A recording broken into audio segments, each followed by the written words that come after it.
Praise the Lord. प्रभु का धन्यवाद हो कि एक बार फिर से उसने हमें ये मौका दिया कि हम उसकी सभा में आ सकें। और प्रभु की आज की सभा में आप सबका स्वागत है। प्रभु आप सबको बहुतायत से आशीष दे।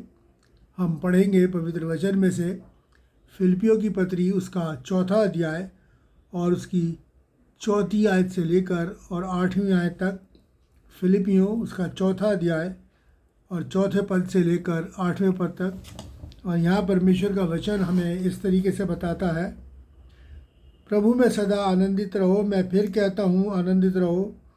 तुम्हारी कोमलता सब मनुष्यों पर प्रकट हो। प्रभु निकट है। किसी भी बात की चिंता मत करो, परंतु हर एक बात में तुम्हारे निवेदन, प्रार्थना, विनती के द्वारा धन्यवाद के साथ परमेश्वर के सम्मुख उपस्थित किए जाएं। तब परमेश्वर की शांति जो सारी समझ से परे है तुम्हारे हृदय, तुम्हारे विचारों को मसीह यीशु में सुरक्षित रखेगी।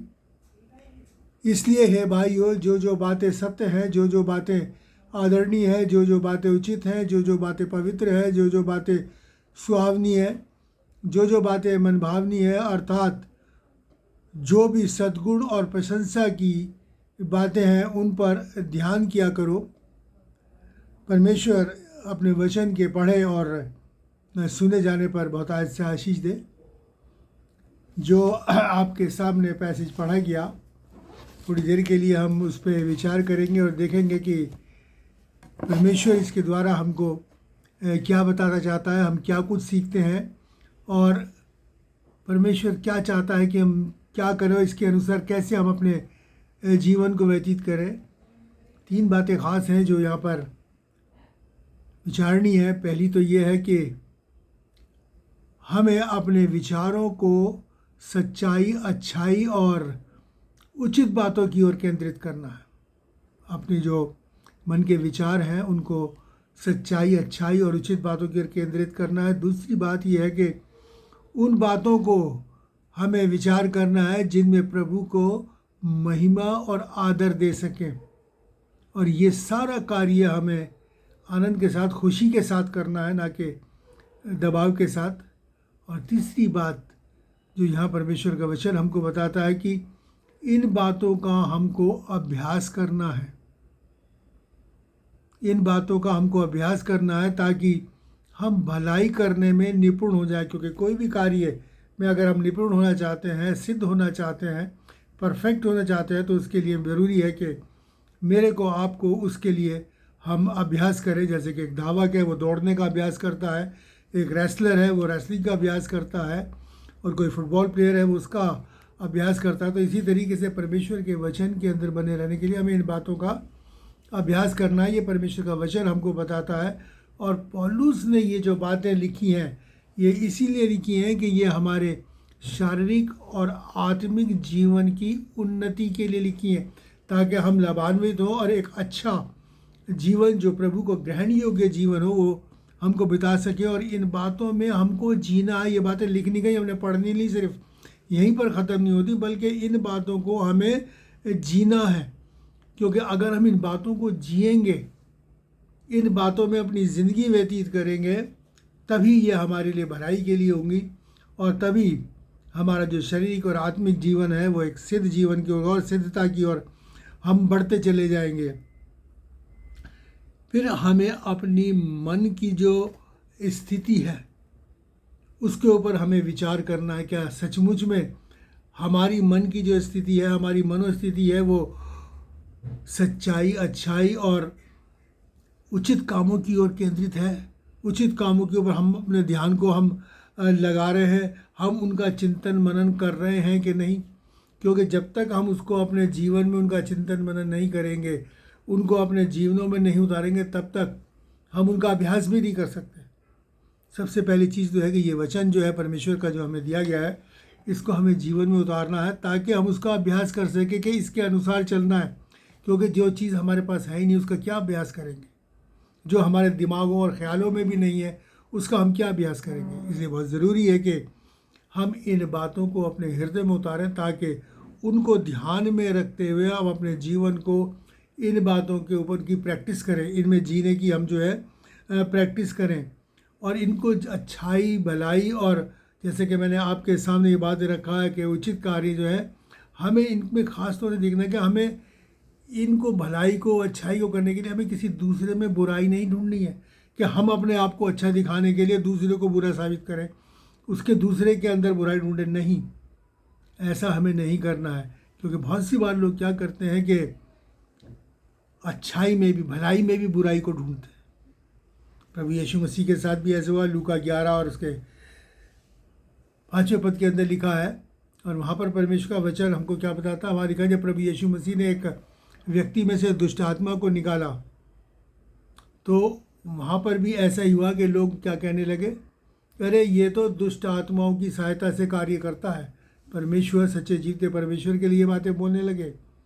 वो इस बात को भूल गए कि जो भलाई उनके साथ हुई है, जो अच्छाई उस व्यक्ति के साथ हुई है जो कि दुष्ट आत्मा से पीड़ित था, वो चंगा हो गया, वो ठीक हो गया, इसको विचारने की जगह वो क्या करने लगे, उस चंगाई के अंदर भी बुराई ढूंढने लगे कि किस तरीके से इस चंगाई को, इसको हम बुराई में बदल दें। और ये बहुत सी जगह, बहुत सी बातों में जो है मनुष्य इस बात को जो है करता है कि किसी किसी के अंदर जो है बुराइयों को ढूंढता, बल्कि ये नहीं देखता कि परमेश्वर का वचन कहता है कि हम बुराई नहीं बल्कि भलाइयों को ढूंढें। आगे देखेंगे परमेश्वर का वचन हमको क्या कहता है। और इस तरीके से हमें नेगेटिव यानी नकारात्मक विचार में नहीं जीना है, हमें अपनी ज़िंदगी को गुजारना है सकारात्मक विचारों के अंदर, उन विचारों के अंदर जो पॉजिटिव हैं उसके अंदर अपने जीवन को बिताना है। नेगेटिव विचारों के साथ हम परमेश्वर के साथ नहीं चल सकते, क्योंकि प्रभु यीशु मसीह ने क्या कहा है कि तू विश्वास कर और तेरे लिए हो जाएगा। जो विश्वास करता है उसके लिए हो जाता है। और ये विश्वास जो है, प्रभु यीशु पर विश्वास करना, प्रभु में विश्वास रखना, एक ये बहुत ही पॉजिटिव चीज़ है, एक सकारात्मक चीज़ है। क्योंकि प्रभु यीशु मसीह ने क्या कहा, जब लोगों को चंगाई दी तो अक्सर प्रभु यीशु मसीह ने क्या कहा कि जा तेरे साथ तेरे विश्वास के अनुसार हो, तेरे साथ तेरे विश्वास के अनुसार हो। यानी कि अगर तेरे मन के अंदर चंगाई के प्रति सकारात्मक विचार है, एक पॉजिटिव थॉट है तेरे अंदर कि हाँ मैं चंगा हो जाऊंगा, प्रभु मेरे लिए ये कर देगा, तो वो पॉजिटिव थॉट ही तुझे जो है चंगा करेगा। और यही प्रभु कहता है, बार बार उन्होंने यही कहा कि जा तेरे साथ तेरे विश्वासी। यदि उसने कहा कि एक रोगी को चंगा करने के लिए प्रभु ने कहा कि तू क्या चाहता है मैं तेरे लिए करूँ, उसने कहा मैं चाहता हूँ कि मैं चंगा हो जाऊँ। प्रभु ने कहा जा तेरे साथ तेरे विश्वास के अनुसार हो। उसके अंदर पॉजिटिविटी थी, उसके अंदर एक सकारात्मक विचार था कि वो चंगा होना चाहता था। और यही हमारा विश्वास है। और इसीलिए प्रभु यीशु मसीह ने बार बार इस बात को कहा है। और इसी सकारात्मक विचार से, इसीलिए मैंने आपको कहा ना कि हमारा जो विश्वास है एक पॉजिटिव थॉट है जो हमारे अंदर होना चाहिए। जब पौलुस प्रभु का प्रेरित है, उसने जब चंगाई दी, उसने लिखा कि एक व्यक्ति को, और उसने टिकटिकी लगाकर देखा, और जब उसने ये जान लिया कि हाँ इसमें विश्वास, चंगा होने के लायक विश्वास है, तब उसने उस व्यक्ति को चंगा किया। तो यानी कि वो पॉजिटिविटी देखता है प्रभु। ऐसा नहीं कि हम कह दें कि हाँ प्रभु के ऊपर नाम तो दें और बाद में देखा जाए कि हमारा मन जो है वो उसमें है कि क्या हो ना हो, क्या हो, कुछ हो सकता है पता नहीं, ना हो, और नहीं हो तो पता नहीं क्या हो। नहीं, हमारा विश्वास ही एक पॉजिटिविटी को जो है हमारे सम्मुख लेके आता है। हम उसके अंदर हमको जीना। इसलिए मैंने कहा कि हमें इन विचारों के अंदर अपने आप को हमें जीना है। मरकुस की इंजील उसका 9वां अध्याय और 23वें पद में क्या लिखा है, विश्वास करने वाले के लिए सब कुछ हो सकता है, सब कुछ। यानी कि अगर आपके अंदर वो सकारात्मकता है, अगर आपके अपने विचारों में पॉजिटिव हैं कि हाँ ये मेरे लिए हो जाएगा, तो मेरे प्यारे भाई बहनों वो आपके लिए हो जाएगा। यही प्रभु यीशु ने कहा है कि विश्वास कर, शक ना कर। अगर हम विश्वास करो और शक ना करें तो फिर हमारे लिए जो है वो हो जाएगा। तो यही मैं आज ख़ासतौर से देर बताना चाहता हूँ कि हम सिर्फ विश्वास ही नहीं, विश्वास के साथ हमारे अंदर वो भावना होनी चाहिए चंगाई की। मैं प्रभु पर विश्वास करता हूँ, लेकिन चंगाई जब की बात आती है तो मैं घबराने लगता हूँ। मैं दिल में सोचता हूँ पता नहीं क्या होना। नहीं, ये सोचिए कि हाँ ये हो जाएगा और वो आपके लिए हो जाएगा। ये मैं नहीं कह रहा, ये परमेश्वर का जो पवित्र वचन है वो ये कह रहा। और वही हमको बताना चाहता है कि हमें इसी तरीके से, इसी विश्वास के साथ अपने जीना है, इस पॉजिटिव थॉट्स के साथ जीना है, इस सकारात्मक विचारों के साथ हमें प्रभु के साथ जीना है। नेगेटिव विचारों का प्रभु जी के साथ कोई संबंध नहीं है, कोई संबंध नहीं है। प्रभु ने कभी भी कोई भी नेगेटिव बात नहीं की है। यही वो हमको बताने आया है कि अब जो नेगेटिविटी जो होती है, संसारिकता है, उससे मेरे और आपको बाहर निकलना है। और देखिए कि परमेश्वर का वचन हमको क्या बताता है, कि परमेश्वर क्या कहता है कि हमें इस तरीके से अपने आप को इस तरीके से जीना, जो प्रभु यीशु मसीह ने हमको वचन दिया उसके अनुसार करना भी एक सकारात्मकता है। कि प्रभु यीशु मसीह ने, पिता परमेश्वर ने, प्रभु यीशु मसीह ने हमारे अपराधों को क्षमा किया। अब प्रभु कहता है वैसा ही तुम भी करो। तो हमें भी अपने उन लोगों को जिन्होंने हमारे प्रति अपराध किया है या कोई पाप किया है, तो हमें भी उन्हें क्षमा करना है। हमें ये नहीं देखना है कि अरे इस व्यक्ति ने, अरे ये तो पापी है, ये तो बहुत ज़्यादा ऐसा, इसको हम कैसे क्षमा कर सकते हैं, अरे इसे क्या क्षमा मिलेगी, ये तो वैसे ही बुरा इंसान। नहीं, हम भी अच्छे नहीं थे। जब प्रभु ने हमारे अपराधों को क्षमा किया, हमने प्रभु पे विश्वास किया, तो हम भी अच्छे थे। लेकिन विश्वास के बाद उस सकारात्मक जीवन के जीने के साथ साथ हम हमारे अपराध जो है क्षमा हुए। इसी तरीके से प्रभु कहता है कि अगर तुम दूसरों के करोगे तब तुम्हारा स्वर्ग के पिता भी तुम्हारे अपराध जो है वो क्षमा करेगा।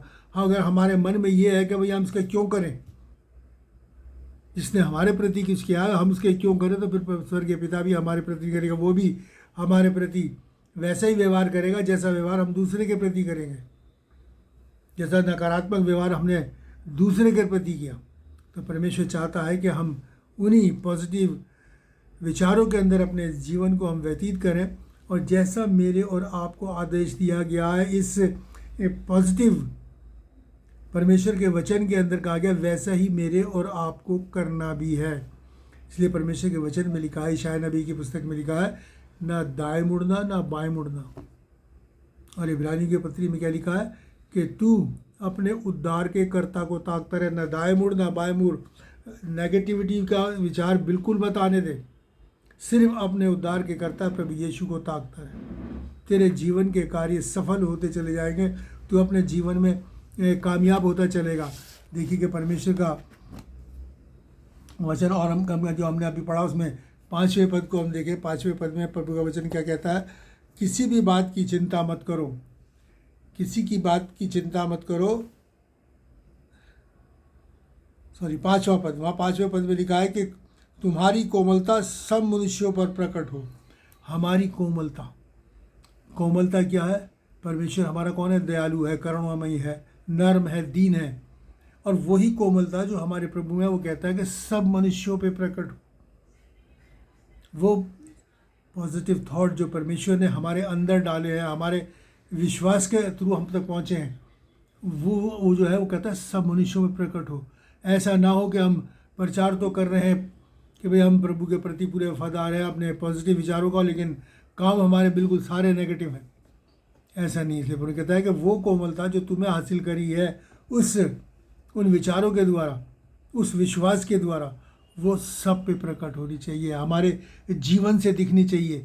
इसलिए मैंने कहा कि हमें उस जीवन को जीना है, और जब हम उस जीवन को जिएंगे तभी वो हमारे जो है जीवन से प्रकट होगी। और इसी तरीके से देखिए 7वां पद क्या कहता है। 7वें पद में लिखा है, तब परमेश्वर की शांति जो सारी समझ से परे है तुम्हारे हृदय, तुम्हारे विचारों को मसीह यीशु में सुरक्षित रखेगी। तब परमेश्वर की शांति जो सारी समझ से परे है तुम्हारे हृदय और तुम्हारे विचारों को, मतलब जो हमारे विचार और हमारे हृदय में जो मन की भावनाएं हैं, जो विचार है, मसीह में सुरक्षित रहेगी। यानी प्रभु यीशु मसीह में हम जो है उन विचारों में सुरक्षित करेंगे, यानी कि हम अभ्यस्त हो जाएंगे, हम सुरक्षित हो जाएंगे कि हाँ अब हम जो है कोई भी नेगेटिव काम नहीं करेंगे, हम कोई भी ऐसा काम नहीं करेंगे जो बुराई का। इसीलिए मैंने आपसे इससे पहले क्या कहा था, वो क्या है, प्रभु क्या चाहता है कि हम अपने विचारों को अच्छाई, सच्चाई और उचित बातों पर केंद्रित करें।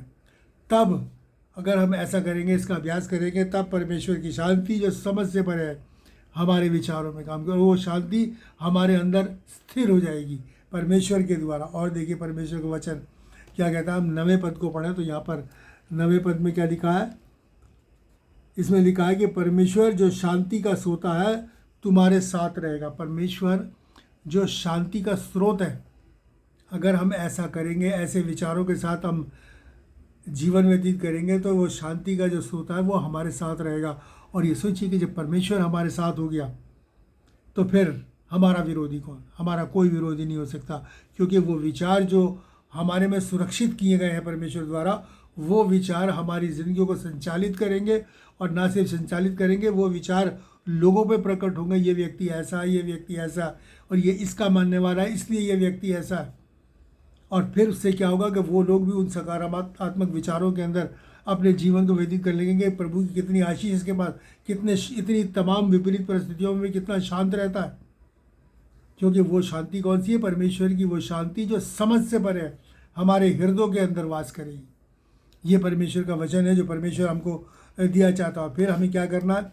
हमें प्रभु को आदर, मान और महिमा देनी है, जैसे मैंने आपको कहा था। और फिर वो आदर, मान और महिमा हम जो प्रभु को दें, इससे पहले भी मैं ये बात बता चुका हूँ कि वो हमें अपने पूरे आनंद के साथ, कुड़ के नहीं, ऐसे नहीं कि यार ये भी एक हमारे ऊपर लाइबिलिटी है कि हमें करना, नहीं, ये लाइबिलिटी नहीं है। अगर हम उसका आदर करते हैं, हमारे लिए अपॉर्चुनिटी है जो परमेश्वर की तरफ से हमको दी गई है। इसको अवेल करें, हम इसको अपनी ज़िंदगी में जिए, इस्तेमाल करें, उसको महिमा दें परमेश्वर को।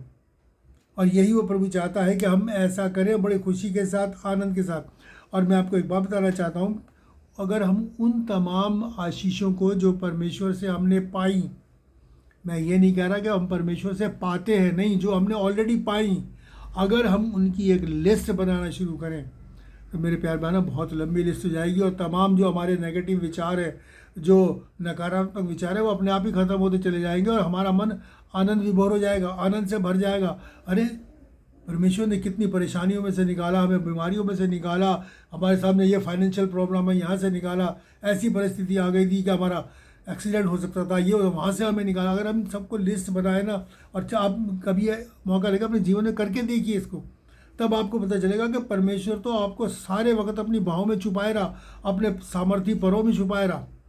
और जिनका क्या कई बार हम विचार भी नहीं करते, सोचते भी नहीं, ये हुआ, अच्छा चलो ठीक है, निकल गए। लेकिन नहीं, परमेश्वर की उन आशीषों को, उन नियमतों और बरकतों को अगर हम, जो हमने ऑलरेडी पाई, जो हम आगे पाएंगे वो तो बात अलग है, जो पाई उनको ही हम गिनना शुरू करें तो उनकी गिनती भी बहुत होगी। और उनकी गिनती हमारे लिए एक बहुत बड़े आनंद का कारण होगी। और हमें उसी तरीके से परमेश्वर को महिमा और आदर उन कामों के लिए भी देना है जो परमेश्वर ने हमारे जीवन में किए। क्योंकि परमेश्वर के वचन में, इससे पहले भी मैंने आपको बताया था, परमेश्वर क्या कहता है? तू अपने प्रभु परमेश्वर को धन्यवाद ही का बलिदान चढ़ा। और हम क्या देंगे उसे? जो भी हमारे पास है वो परमेश्वर का दिया हुआ ही है, हमारे पास अपना कुछ नहीं है। ना हम, परमेश्वर का वचन में लिखा है कि ना हम कुछ लेके आए और ना ही हम कुछ लेके जाएंगे। जो हमारे पास है वो परमेश्वर का दिया हुआ है, तो हम क्या दे सकते हैं उसे? सब कुछ तो उसने दिया, लेकिन वो कहता है कि अपने धन्यवाद ही का बलिदान चढ़ा, अपने प्रभु परमेश्वर को धन्यवाद ही को बलिदान चढ़ा। और इसीलिए चौथे पद में क्या लिखा है? प्रभु में सदा आनंदित रहो। मैं फिर कहता हूँ आनंदित रहो। इसीलिए परमेश्वर का वचन हमको आनंदित रहने के रहता है, हमेशा खुश रहने के लिए कहता है प्रभु में। वो खुशी जो संसार में है वो तो क्षणभर और बेकार है, वो तो अय्याशी और फजूल की बातें हैं। वो परमेश्वर उनकी बात नहीं करता। प्रभु में, प्रभु के वचन के अंदर हम बने रहने के द्वारा उस आनंद को प्राप्त करते हैं जो स्वर्गीय आनंद है, जो प्रभु हमको देता है और अपने अंदर उसे सुरक्षित कर देता है। जैसे कि लिखा है कि परमेश्वर की शांति जो सारी समझ से भरा तुम्हारे हृदयों और तुम्हारे विचारों को मसीह यीशु में सुरक्षित रखेगी, और तब एक आनंद में जीवन होगा। इसीलिए परमेश्वर कहता है कि आनंदित रहो। मैं फिर कहता हूँ कि प्रभु के अंदर आनंदित रहो। और ये प्रभु जो हमारे जीवन में कार्य किए हैं, ये कार्य चाहे हमारी जगह हम किसी भी परिस्थिति में जी रहे हूँ, ये जो कार्य परमेश्वर ने हमारे लिए बनाई के किए हैं, आनंद के रहने के, जिनकी मैंने लिखा। लेकिन अगर हमारे जीवन में कुछ विपरीत परिस्थिति भी घट रही है तो परमेश्वर उसको भी आनंद में बदलता है। इससे पहले मैंने कहा था। और देखिए प्रभु क्या कहता है, परमेश्वर ने क्या कहा, मैं अपने लिए धन स्वर्ग में जमा करो। अगर यहाँ हम कष्ट प्रभु में उठा भी लेते हैं तो हमारा वो सब्र जो है वो एक धन के रूप में स्वर्ग में जमा। देखिए परमेश्वर का वचन रोमियो की पत्री उसका 8वां अध्याय और उसका 18वां पद, रोमियो उसका 8वां अध्याय और उसके 18वें पद में लिखा है, यहाँ लिखा है, मैं समझता हूँ कि इस समय के दुख और कलेश उस महिमा के सामने जो प्रकट होने वाली है कुछ भी नहीं। यानी प्रभु यीशु मसीह जब आएंगे हमको लेने के लिए, और उसके बाद जो जगह उसने हमारे तैयार की है, जिसके लिए वो कहते हैं कि ना आंसू होगा, ना दुख होगी, ना तकलीफ होगी, ना परेशानी होगी, क्योंकि उसके निकट आनंद की भरपूरी है। वो कहता है अगर हम यहाँ थोड़ा कलेश भी उठाते हैं प्रभु के नाम पे, तो कहता उस महिमा के सामने जिसको कि तुम पाने वाले हो, वो परमेश्वर की संगति की महिमा, उस परमेश्वर की स्तुति की महिमा, जो हम वहाँ स्वर्ग में परमेश्वर के साथ रहते हुए उसके करेंगे, साक्षात उसके दर्शन करेंगे। वो कहता ये दुख उसके सामने कुछ भी नहीं, कुछ भी नहीं है। तो इस छोटे मोटे दुखों को के लिए हम परेशान ना हों, अपने उद्धारकर्ता प्रभु यीशु मसीह की ओर ताकते रहें। फिर मैंने एक और जो तीसरी बात बताई थी कि वो हमें क्या करना है, हमें इन तमाम बातों का अभ्यास करना। अगर हम सचमुच में निपुण होना चाहते हैं तो हमें अभ्यास करना है। देखिए परमेश्वर का वचन इब्रानियों की पत्री उसका 5वां अध्याय और उसका 14वां पद, और यहाँ पर क्या लिखा है, यहाँ पर लिखा है कि 14वें पद में लिखा है कि जिनकी ज्ञानेंद्रियाँ अभ्यास करते करते भले और बुरे के भेद करने में निपुण हो गई हैं। जिनके सेंस ऑर्गन, ज्ञानेंद्रियाँ मतलब सेंस ऑर्गन जो हैं जितने भी हैं, वो भले अभ्यास करते करते भले और बुरे का भेद करने में, यानी कि क्या भला है और क्या बुरा है, बुरे को त्यागना और भलाई को अपनाना, इसमें निपुण हो गई हैं। किस तरीके से? अभ्यास करते हुए। और अभ्यास कब होगा? जब ये वचन हमारे हृदयों के अंदर होगा। और इसलिए परमेश्वर का वचन करता है जो अभ्यास करते करते निपुण हो जाते हैं, फिर वो ना तो भलाई करने में चूकते हैं और ना फिर वो परमेश्वर के वचन में चूकते हैं। देखिए परमेश्वर का वचन याकूब 3 और 2 में देखिए क्या कहता है। याकूब की पत्री 3रा अध्याय और उसका 2रा पद, और यहाँ पर परमेश्वर का वचन लिखा है, इसलिए कि हम सब बहुत बार चूक जाते हैं, और जो कोई वचन में नहीं चूकता वही तो सिद्ध मनुष्य है और सारी देह पर लगाम लगाता है। सारी देह पर लगाम लगाता है, यानी अभ्यास करते करते जब हम निपुण हो जाते हैं तो फिर हम अपनी, कहते हैं ना, जितेंद्रिय हो जाते हैं। हमारी इंद्रियां हमारे वश में होती हैं। फिर हमारी इंद्रियां ना तो बुराई को सुनेंगे, बुराई को देखेंगे, ना बुराई को हम सुनेंगे, ना बुराई मुंह से बोलेंगे, ना हमारे विचारों में नहीं होगी। और हम क्या होंगे? जो वचन में नहीं चूकता वो सिद्ध हो जाएगा। हम एक सिद्ध पुरुष बनेंगे जैसा कि प्रभु यीशु है, और जैसा प्रभु यीशु मसीह मेरे और आपको बनाना चाहता है।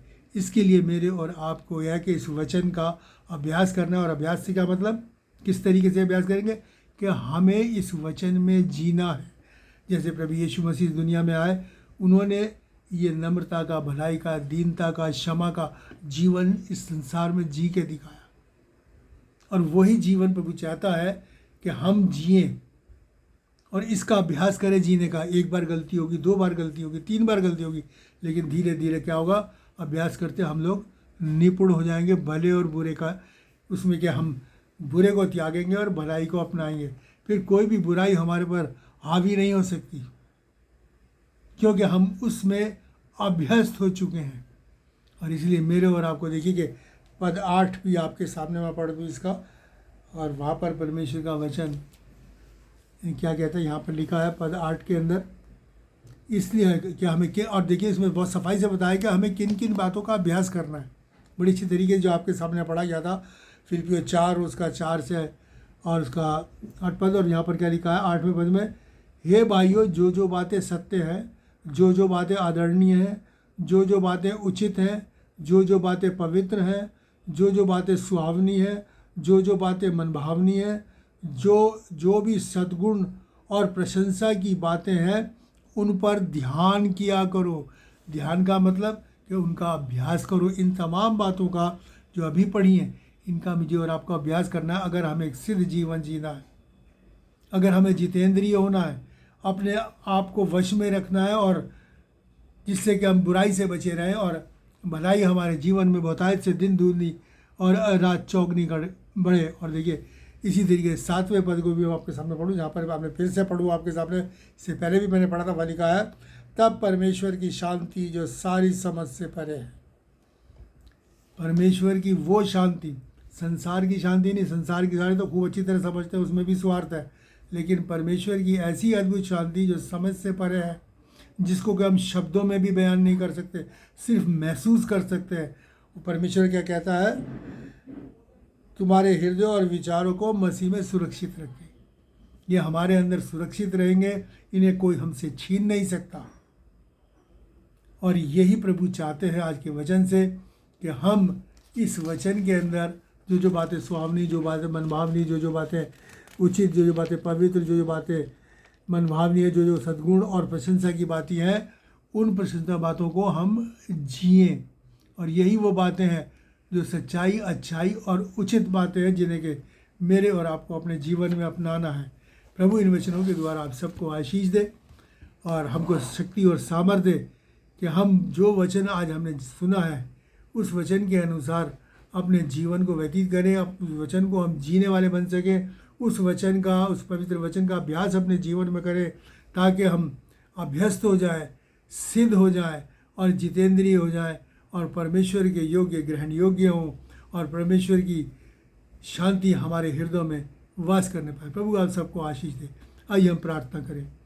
महान और दयालु परमेश्वर, अनुग्रहकारी पिता, तेरा धन्यवाद करते हैं आज के इस पवित्र दिन के लिए, जिसमें कि पिता परमेश्वर तूने ये स्वर्गीय बातें, ये वो बातें जो कि पिता परमेश्वर सचमुच में तेरे स्वर्ण अक्षरों से प्यारे बाप आसमानी तेरे वचन में लिखी गई हैं, हम तक पहुँची पिता परमेश्वर। आज हमने जाना, अब हमें शक्ति और सामर्थ्य दें कि इनके अनुसार हम अपने जीवन को व्यतीत करें, अपने जीवन में उतारें, इनका अभ्यास करें, ताकि पिता परमेश्वर हमें सिद्ध मनुष्य बन सके।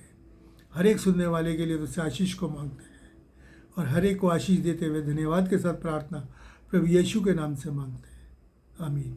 अब हमारे प्रभु यीशु का अनुग्रह, पिता का प्रेम और पवित्र आत्मा की सहभागिता हम सब के साथ और तमाम विश्वासियों के साथ और हर एक सुनने वाले के साथ अब से लेकर हमेशा तक होती रहे, आमीन। प्रभु आप सबको आशीष दे।